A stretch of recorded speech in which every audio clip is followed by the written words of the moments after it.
Coming on today with hashtag two crafters one design, as well as Saturday morning mix. And before we jump in, next week's theme is cake. So if you have a cake die or whatever you'd like to make with a cake, just make sure you enter our challenge. Hashtag two crafters one design.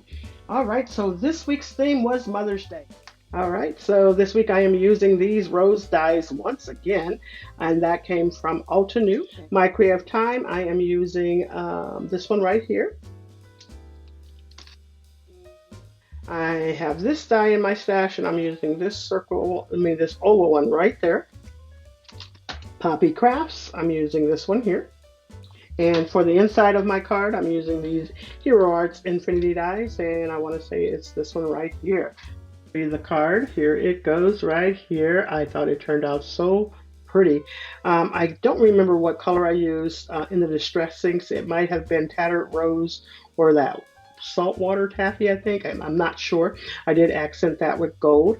There goes those leaves. This is like part of a die, so that's why I stacked the roses, but I only had a little bit of that color left, so I wanted to make sure I used that.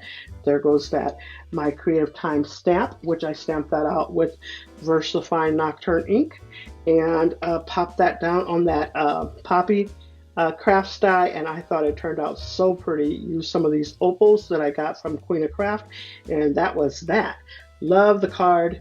There goes the inside of the card. Just perfect for Mother's Day. So if you would like to join in on this Mother's Day challenge, just make anything for Mother's Day and use that hashtag two crafters one design. Make sure you use the ladies' links down below.